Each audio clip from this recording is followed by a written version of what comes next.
was once one of the world's busiest ports, and Kolkata, or Calcutta as the city was then known, was the capital of Britain's empire in India and the hub of British military power in Asia.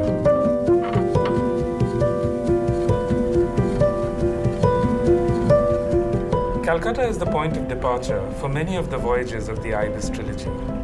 The city was then, as it is now, a place of extreme contrasts. Some wealthy merchants built houses so opulent that Calcutta was known as the city of palaces in the 19th century.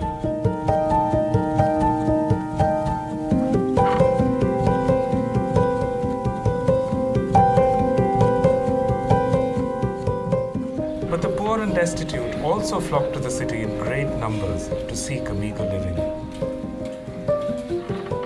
During the years of the Raj, the British launched many wars, large and small, from Calcutta. My new novel, Flood of Fire, is about a war that has disappeared into the furthest recesses of memory in Britain and in India. The first Opium War of 1840 to 42, which was instrumental in shaping the world as we know it today. Of Calcutta's exports, the most important was opium. And the greatest beneficiary of the trade was Britain's East India Company. In Bengal, the company enjoyed a complete monopoly in the production and marketing of the drug, which it used to finance its enormously lucrative trade with China.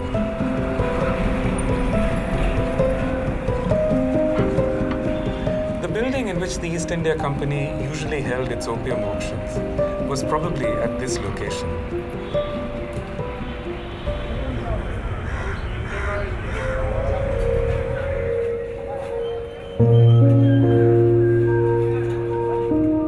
The informal market in opium futures, where vast fortunes were made and unmade in a single day, was in a lane like this one.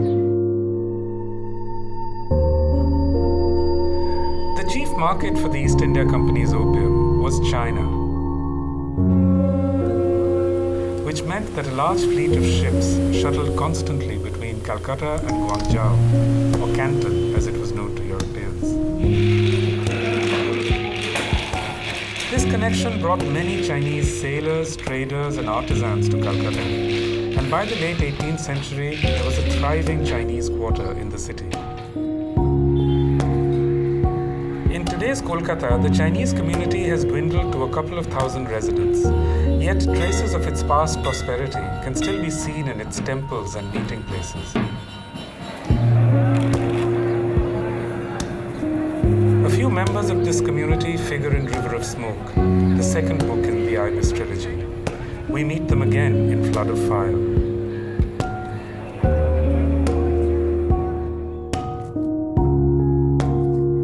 The Ibis Trilogy begins in the opium fields of Bihar and follows the migration of indentured workers to British colonies across the world.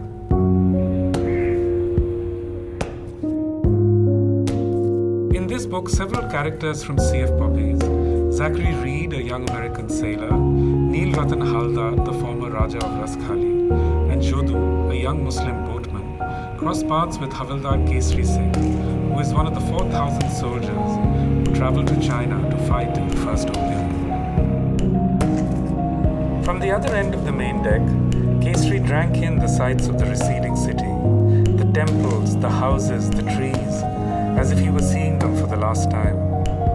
As the city slipped past, a strange, cold feeling crept through him, and he realized with a shock that deep in his heart, he too had come to believe that he would never see his homeland again.